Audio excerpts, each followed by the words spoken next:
In my eyes, the Boston Celtics have always been a team that pops up a lot in NBA discourse, especially recently. Doesn't matter what the team does, whether it's intentional or not, they just somehow keep finding ways to be in the spotlight. One important reason for this dilemma, as it was constantly brought up throughout the season, their love for the three ball. They averaged the most three-point attempts in the regular season with an astounding 48.2 per game.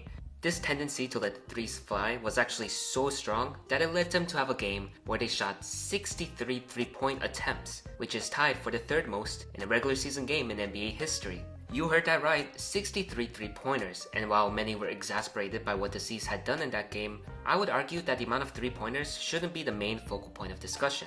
Now, I'm not saying shooting 63 threes isn't worth talking about, but there were so many factors that led to this result, like how these looks were generated, who was shooting the shot. Honestly, the more I think about it, the more I'm convinced that it was actually a coaching masterclass from their opponent, the eventual NBA champions in the Oklahoma City Thunder.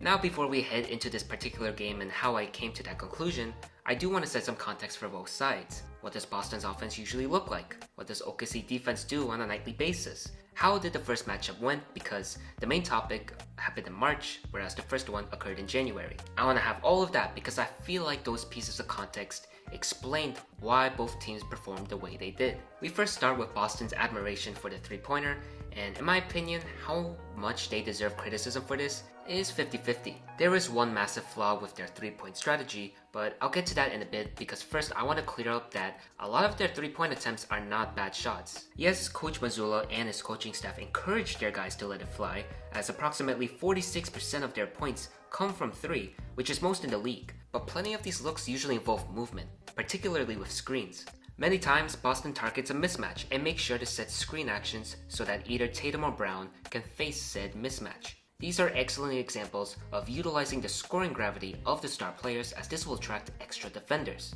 Then all that's required is one pass and you have an open three, or whoever receives the pass can drive in and start beautiful ball movement, leaving the defensive rotations in a frenzy. Similar screen actions happen with Derek White, but they're pretty successful because of his quick release. It actually doesn't matter who's guarding him, since they're going to be occupied with the incoming screen, the shot will already be off, and by that point they don't have much time to contest. To make these plays much easier, sometimes Boston will roll out a double big lineup, mostly with Horford and Kornet. Both serve their purpose after setting these screens, with Horford's shooting becoming a threat and Kornet attempting to crash the glass. They're also capable of making the right reads when they're either rolling to the rim or being forced as a decision maker if the star players get doubled up top. Celtics occasionally do inside looks as well. Jaylen Brown has his fair share of fadeaway jumpers, and Al Horford is still great at post-ups, even though most of them are on smaller guys. Plus, Tatum and Brown can drive to the rim effectively from time to time, so this leads to even more quality shot attempts from three-point land. However, not all of their threes are like that, and this is a good transition to the flaw I was referring to earlier. The problem isn't the amount of three-pointers at hand, it's the complacency and inability to adjust when they're shooting them, especially in late game situations. Boston would often have success early because what the offense provides looks amazing. You have a healthy variety of threes and twos, and several screenplays being perfectly executed. But when we head to the fourth quarter, a lot of times the Celtics seem to forget what worked for them and will rely heavily on contested three-pointers. This usually isn't something to worry about, unless the game is close. If it gets to clutch time, Boston abandoning all of those great play calls and screen actions in favor of forced pull-ups and contested ISOs, that's what generates all of that negativity and criticism. As a result, Boston gets into way too many close games for their liking. For as great as an offensive mind Coach Mazzulla is, he does frustrate Celtics fans with his obstinate coaching style. Another issue is that the main stars are still turnover prone. Now, I do want to clarify that Tatum has improved tremendously in terms of playmaking. However, he still has some errors, specifically when he gets pressured. When opposing players trap or hedge, he isn't the best at making the right reads, and some of his entry passes are slow and predictable. Jaylen Brown is much worse though, as the majority of his turnovers happens when he drives and he either loses the handle or doesn't see the extra defender reaching in. For someone like Jaylen to get a lot of touches, it is pretty concerning that this problem kept happening during the season without much improvement. And speaking of turnovers, I'd say that's a nice transition to our next team in this video, OKC. In contrast to the Celtics, the main narrative for this team was their historic defense. Not only was this defensive impressive to watch, they had the statistics to back it up. They had the highest defensive rating in the regular season, ranked first in steals, second in blocks, and third in opponents' points per game allowed. So many aspects contribute to this defensive nightmare, but mostly it was the turnovers. Man, they were just so unreal. Every time it felt like an adversary was trying to do something, you would see someone in a Thunder jersey just snatch the ball away. Their communication was always on point too, as they were seamless when it came to switching and fighting over screens. This is a prime example of that communication as Caruso picks up Jamal Murray. When Murray attempts to spin around, J. Will tells Chet to roam in the paint. Caruso does stop the drive at first, but Murray tries again. As Jamal attempts to lay the ball up, Chet is there to block the attempt. Seeing this, Murray attempts to pass around Holmgren's body, but it goes out of bounds instead. This type of poise on the defensive end is the main reason why they were so dominant. It's the main reason why they won 68 games. Opposing teams would just have an insanely difficult time locating any sort of mismatch. I haven't even gotten started with OKC's own version of their double big lineup with Holmgren and Hartenstein. The length, shot blocking ability, and versatility both provide is a perfect fit. Not just defensively though, offensively there's so much to like. One would assume having these massive figures performing dribble handoffs or alley-oops would lead to poor results, but it couldn't be further from the truth. Chet has the finesse and ability to handle the ball like a guard, so he can perform layups or middies while stretching the floor. Hartenstein not only crashes the glass with ease, he happens to be a super underrated passer. I mentioned earlier about Boston's big man being capable of making the right reads. Hartenstein is a step above them. You could have him coming off the roll or give him the ball in the post, and plenty of times he threads the needle perfectly. There have even been times where he acts as an offensive hub, similar to that of Şengün or Sabonis. That's how precise he is as a playmaker. One more thing to mention of this Thunder defense before we head to the matchups is that they're completely fine with giving up the corner 3. That doesn't mean they don't contest that area, but they are willing to let whoever is stationed there take the shot. Even if a couple of corner 3s are made, OKC is totally fine giving up those looks rather than give up an easy 2 or let a star player go to his usual shot diet. Now that we covered both of these teams' playstyles and traits, it's safe to say that they pretty much counter each other perfectly. So let's head into the games and see how everything went. The first game, which happened on January 5th, lived up to the hype and expectations. What was interesting about that matchup was that the Celtics in the first half played the exact opposite of what I just depicted them. Most of their attempts were drives towards the rim and backing down smaller Thunder defenders. They still shot 22 threes at that point, but most of the points came from inside. Truly one of the most unusual Celtics halves in their history. How could it be? Well, 2 factors. One, this was one of the few games where Porzingis was fully healthy. Porzingis does elevate Boston's offense to a different level with his pick and pops and being another post presence alongside Horford. The second factor was that OKC was missing some crucial players. Holmgren and Caruso were unavailable for this match, so not only was an elite perimeter defender out, the Thunder were missing their best rim protector. Still, an impressive statement from Boston as they led after the first half and looked quite comfortable, something not a lot of teams achieve in Loud City. Not to mention at that point, they were only shooting 27% from 3. Surely improvement in that end can happen, and a win is in their grasp. Not really. OKC not only revived themselves in the second half, but Boston made some critical errors. For one, Coach Mazzulla had his big men guard the wrong assignments. Whenever Horford or Porzingis played defense, they would leave guys like Cason Wallace, Luguentz Dort, Aaron Wiggins, and Kenrich Williams open.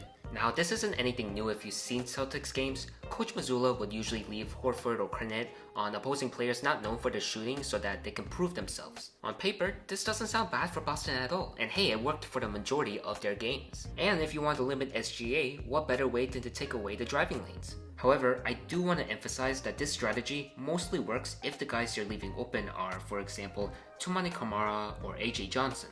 But the thing is, Aaron Wiggins and Kenrich Williams are the exact opposite. Those are the guys you should not leave open. They've shown they can hit threes on tougher coverages. And you thought leaving Horford and Cornet on them was a good idea? So that was a critical one. And then you have Boston doing their usual in-game settling by shooting way too many threes. That was one of the major factors of sparking the Thunder's comeback, and yes, I know not every shot they took was from distance, but you could tell they were bailing OKC out because after 3 quarters, Boston's 3-point percentage was still horrible.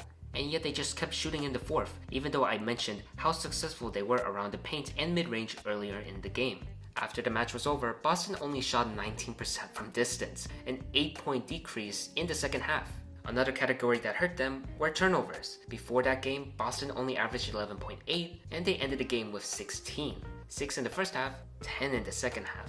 Plus, you got SGA improving his MVP resume by cooking all game, and Luguentz Dort was super clutch, hitting 3 significant 3-pointers late in the fourth quarter to help seal the deal. So while the Celtics record didn't take a big hit, Losing to the Thunder when you're fully healthy and they don't have Caruso and Chet, that's not really the most desirable scenario. Boston would have their opportunity for revenge, as the rematch happened around March 12th, only this time for lineups instead of Caruso and Holmgren being out, you have Jalen Williams and Caruso. So again, a crucial all-star unavailable for the Thunder, but still a formidable foe nonetheless. OKC will also face a different version of their adversary as Porzingis was again listed on the injury report. So the rematch begins, and unlike the first game, Boston went straight to shooting from three-point land. Not even exaggerating when I said that they were spamming these shots. 22 of their 24 looks in the first quarter were three-pointers. 22 of 24. That's the second most in a quarter in history.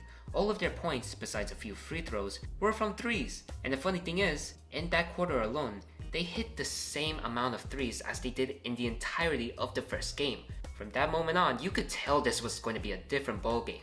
They did calm down in the second quarter though, only shooting 14 from long range. Despite Boston coming out with this very aggressive approach, OKC wasn't really bothered. They never really lost composure as they kept driving inside and made sure to get to the free throw line. This was actually very impressive on their part, considering J-Dub would usually take command of the offense in second quarters, while SGA would rest after playing most of the first quarter. But OKC didn't struggle much with J-Dub's absence, as they had the 13-4 free throw disparity and held on to a 3-point lead by halftime. With the game being close, an exciting finish seemed to be on the horizon, and after another chaotic 12 minutes in the third, the score was tied at 88-88. There are many interesting things to note too. The main one being Boston's makes were starting to be from the paint and mid-range area. Holiday was actually looking to lay the ball up for once. Tatum was splitting OKC's traps on the top of the key and getting to his spots. These situations was where all the magic was coming from. To add more info, the Celtics shot an abysmal 2 of 13 from 3-point range.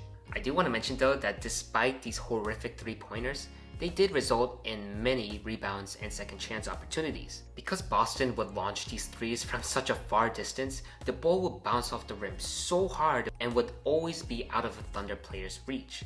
Even with all of that, based on how efficient the offense was down low, it would make sense from the Celtics side to keep penetrating the driving lanes and maybe force more whistles. However, as the fourth quarter rolled around, Boston would not return to their inside looks as they kept trying to win this game from 3. It did temporarily work as a Horford make would result in another tie, but OKC's role players kept stepping up big time.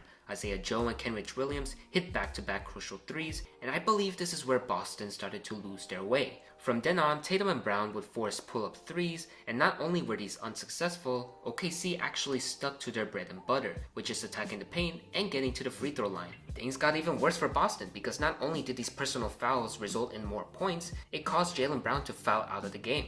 The Thunder had a staggering 18 free throws compared to the Celtics' 3, and JB fell into their trap by getting 4 fouls in the fourth quarter alone. A 15-4 Thunder run late in the fourth was the consequence, and at that point, the Celtics could not recover. The Thunder had won and swept the defending champions, despite them missing key players in both games. Shai Gilgeous-Alexander had his Converse logo all over the city.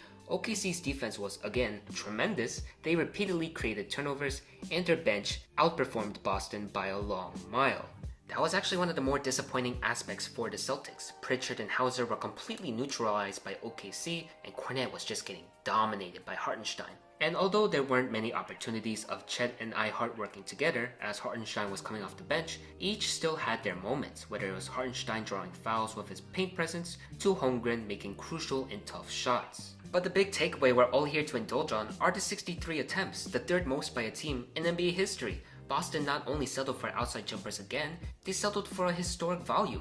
That's pure craziness, right? And this is where things get interesting. Strange even. Because while Boston can easily be framed as the perpetrator for settling for that many attempts, I believe that outlook shouldn't be the main focus. My theory is that they fell for what OKC's second half adjustment was all along. Not only did they want Boston to shoot as many as possible, they wanted them to believe that they were generating good looks. They wanted them to believe that these 63 threes were the main recipe for victory. Now, I'm not going to argue with the fact that it sounds crazy. You're telling me the Thunder want a team known for destroying the league from behind the arc to shoot a historic amount of threes? Even though D-Wide and Big Al were a combined 9 of 14 from downtown in the first half, OKC was fine in letting them shoot? Those were the looks they preferred? The answer is yes. That sounded kind of awkward. The answer is yes. A very common saying in the NBA community when a team or coaching staff performs well is that they're playing chess, not checkers. While that term can be thrown around more than it needs to be, the Thunder's adjustments in this game are the perfect embodiment of that. In order to win the game of chess, you have to read your rival, be like a prophet in a sense. Chess fans, you can tell me if I'm over exaggerating on that aspect, but for now, that's what I'm going off of. In games of chess, if you read your opponent well and know their next move, what they assume of something that works best for them will actually work best for you.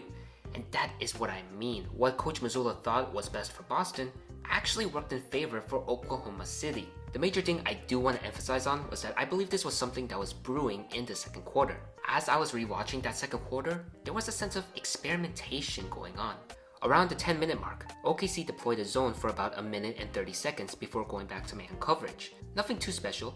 It allowed a Cornet tip and a Brown mid-range during that span. Then Coach Dagnall went back to the zone in the middle of the 6-minute mark, and it allowed a Derek White 3. He went back to man shortly after. He deployed the zone scheme again with 45 seconds left to go, which led to a Tatum transition 3-point make. If you're familiar with zone defenses, they're known for giving up a ton of threes. That's part of the scheme. In exchange for preventing any lane penetration, they will give up a ton of shots from the outside. So combine all of that experimenting with the fact that OKC's defenders were doubling, stunting, trapping, giving the stars so much suffocation that they had to force kickout passes to the perimeter. That's where the theory came to mind, and that's where everything started to mesh. I hope I don't look too crazy doing this, but that's how I felt at that time. Again, emphasizing on the fact that it took until the second half to realize this, because in the first half, OKC was a little antsy with their perimeter D. They bid on pump fakes, they even performed aggressive closeouts to the corner 3, which I brought up is something they purposefully leave alone, and these aggressive closeouts fell into the hands of Boston's beautiful ball movement. So, realizing how things were working, Coach Dagnall said, you know what?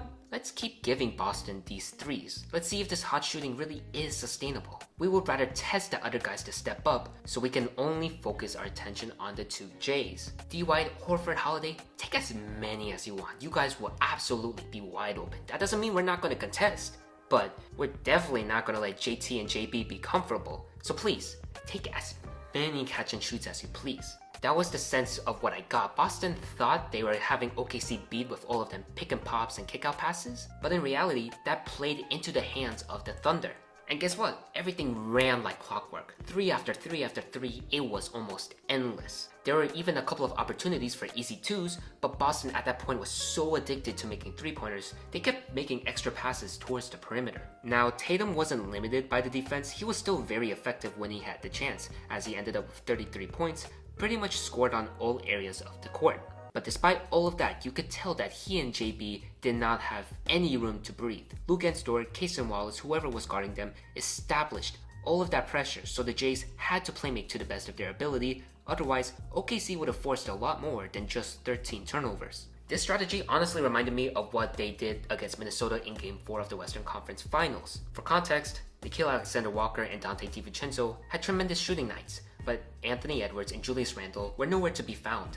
Again, a familiar sighting. Nickeil, Dante, take as many as you want, just as long as Anthony Edwards and Julius Randle are in our grasp. Oh, and one final thing, I do want to get this out of the way. The free throw disparity. I know free throws is one of the main reasons why people hold the Thunder in such disdain.